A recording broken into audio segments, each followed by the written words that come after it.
Tishauna Mullings, welcome to Profile. Thank you so much. It's a pleasure to be here. And it's our pleasure as well, given this very extensive resume that you have. And I have to go through it so that people can have a sense of all of the work that you've done, leading up to approximately 30 years old at this point. So, named Community Hero for Jamaica Yellow Pages in 2022, 30 under 30 Top Caribbean Leader for the Caribbean, American Heritage Institute of Caribbean Studies Award in 2019, Chevening Scholar in 2019, Brand Ambassador for the Bank of Jamaica's National Financial Inclusion Strategy since 2018. In 2018 as well, you won a Rural Regeneration Award by USAID. You're a two-time nominee and winner of the Prime Minister's Youth Award for National Development, first nominated in 2013 and then winning in 2017. And then you were selected by the Council of Africa as a main speaker for the Pan-African Youth Summit in Ethiopia in 2016. You were delegate for Barack Obama's Young Leaders of the Americas initiative in 2016. You've won a Governor General's award in 2015. You're also Farm Queen, and you also won the Butch Stewart Community Awards Young Achievers category in 2013. And what I read about you is that you said that you're shy. So you were shy. Yes. So what explained this absolute transformation that has seen you recognized for all of this work? It's a desire. It's a desire to want to explore self, understand who you are, understand your purpose in the earth, and then to leverage your highs, your lows, your bumps and your bruises, and understanding that that makes the man or the woman, in my case. And we're going to talk a little bit about some of those highs and those lows, but let's talk about first where you grew up. You're a product of St. Thomas, Seaforth, you told me. Blacksmith Lane, Seaforth, St. Thomas. What was the community like when you were growing up? Well, I looked around me and I thought, boy, there's so much potential here. And that's how I feel about the parish as a whole. Thank God, in 2023, we can say St. Thomas is the place to look to, but it wasn't quite like that when I was being raised. So it was a place where there was a lack of opportunities, or at least in my eye at that time, because the way I look at opportunity has transformed since my transformation that you refer to. I didn't see a lot of activity going on. I would yearn to go to Kingston because I want to go where the buzz is. So you want your parents to take you to other places, so you can go to places where there's a little bit more buzz. So in St. Thomas, you go to the river, you have a grand time. That's a lot of fun, don't get me wrong, but I feel like I grew up always feeling like I wanted to see more and I wanted to do more. And I didn't know if St. Thomas was allowing me to do that based on my mindset at that time. You speak about the lack of opportunity as well, and your parents were engaged in trying to make that opportunity happen, which meant that your childhood was moving around a lot. What were they doing and why? So my parents, I've never seen them work for anyone before. They're entrepreneurial. So my father was a builder. He was all over the United States. He was in Canada. He was all over the place, Cayman Islands, building houses.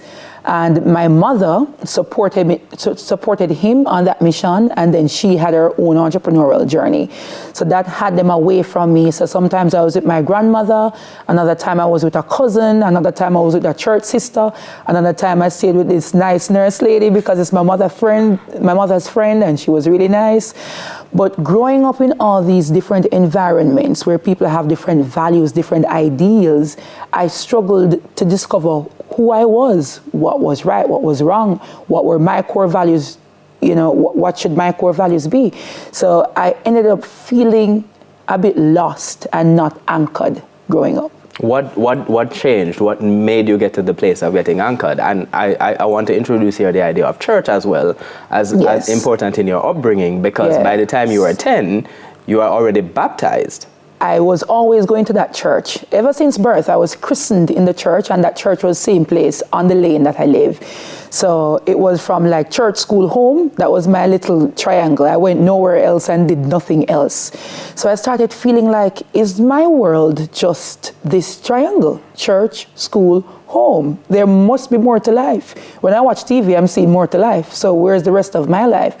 So that kind of yearning kind of led me at the end of high school saying to my mother, I love Martin Way High School. I've had 5 years of excellent education, carpe diem, creme de la creme, right? But I want to see something else. I went to sixth form at St. Hugh's. So in that time, there was this feverish yearning to discover who I am, to discover why am I here. I'll go to Google. We never have ChatGPT then. And I'll say, Google, help me. How do I discover my purpose? How do I live a life of greater value? And there is this thing where I used to feel like, literally, like there are messages inside of me. So like I'm sleeping, I'm having these little dreams, I'm seeing myself doing little speeches, and I'm literally hearing messages of hope inside of me. So while at St. Hugh's, I used to sit on the guidance counselor's step. Like when I was not engaged in class, I would sit there because I wasn't even confident enough to express what help I needed. I didn't know how to express that I needed help or to ask her what I wanted. So I used to just sit there hoping that she could see what I wanted. So one day she came around to the steps. She said, why are you always here? So I said, I just did a gesture as if I didn't even know what to say. I was almost shocked that she was engaging me. And then she said, the head girl is going to a UNICEF child researcher competition. Do you want to go too? Almost out of frustration because you're like, always here. So I said yes, because I was afraid to say no. And I went to that child researcher competition. I used my sixth form internal assessment. You would have to do a research. I think it was on the impact of music on children. And I presented that paper. I'm like, I'm very nervous, but I'm just going to go up there and I'm just going to do my best and lay it out there. And I did just that. And I won Best Orator. And a funny story, I Googled orator when I heard the announcement. I'm like, what is orator? And I realized that I was best speaker. I was wondering if there was some error somewhere. I was selected best speaker. And that's where I decided, well, I'm not a dancer. I mean, I don't act. But if speaking is a talent, I'm going to work this thing. That's where it started. And then at church, I remember I did a fast, literally asking God for boldness. When I was a teenager, I was a stereotypical Christian. Natural hair, no makeup, afro, long skirt, long sleeve. That was my vibe back then. I don't even listen to souls because I'm holy and righteous, right? I have to break. Unfortunately, we have to go to the break on profile right now. My guest is a sought-after speaker. She is a life coach, and she's a social development practitioner, or what we call a social impact mobilizer. I'm really Tishauna Indomitable Mullings, and we're back with you after these messages.